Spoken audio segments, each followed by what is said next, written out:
name is Whitney Bruhn, and I will be your student's Pre-AP English 1 teacher for this year. Tonight I'm going to go over a brief overview of what we cover in English 1. Then I will also show you our gradebook. I'm looking forward to getting to know you and your student this year, and please let me know if you have any questions. So Pre-AP English 1 is the Accelerated English 1 course. It is an advanced level course, so the amount of work is going to be greater. There will be more homework and a heavier workload for the students, so I do want you to be aware of that. It is easy for students to fall behind and get overwhelmed, so it's very important that your students stay up to date and on track with their work. Just a little bit about me. As I said, my name is Whitney Bruhn. This is my 5th year teaching in Belton. I have a master's in curriculum and instruction from UMKC. I'm the JV cheer coach, and I also co-sponsor SAD. My email address is right there, and that is the best way to get in touch with me. I try to answer emails as quickly as possible. Start off our year in our first unit, which focuses on conflict. So we read a variety of short stories. We do a lot of different things associated with them. So we have questions that they answer. We do author studies. We have different writing assignments that go along with it, nonfiction texts that we pair. So it just kind of depends. There's a lot that goes into these stories. Our next unit is communication, and in this unit we focus on mythology, not only Greek and Roman mythology, but also myths from other cultures, and we will be reading parts from the Odyssey by Homer. Our next unit is about responsibility, and we read Romeo and Juliet during this unit. The students also write an expository essay on Shakespeare's life during this unit. Then second semester, we get into our 4th unit, which is about courage. The anchor text for this is To Kill a Mockingbird. So students will do some research into the time period in which To Kill a Mockingbird is set, so the 1930s. And then students, like I mentioned, also read this book, The Silver Star, and will be writing a compare and contrast essay about the two books after they have finished them.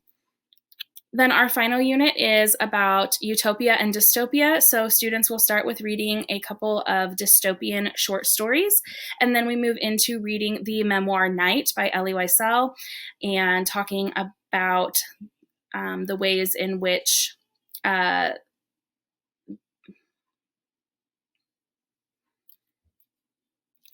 So then our last unit is about utopia and dystopia. So we will be defining elements of the dystopian genre.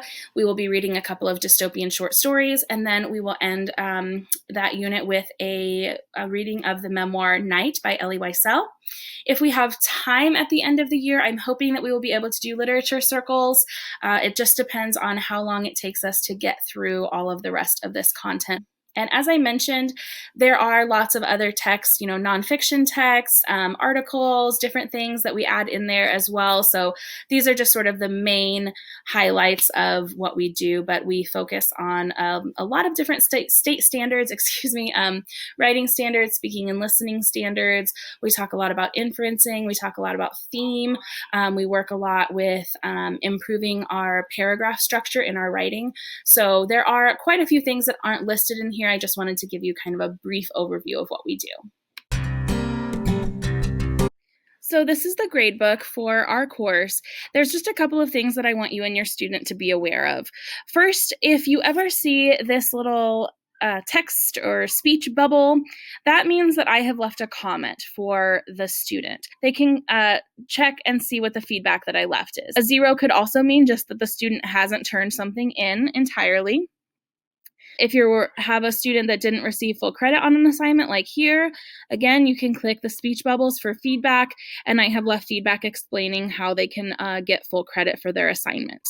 If you see a little piece of paper in the score column or a T like this, that just means that that assignment has been turned in and is waiting to be graded by the teacher. So if you're checking, your student says that they've submitted whatever assignments, then you can kind of check and see if there's a T there or a little piece of paper, then that means that something has been submitted and is waiting to be graded. If you see an EX in the gradebook, that means that the student is excused from that assignment and does not have to complete it. It is not affecting their grade negatively in any way.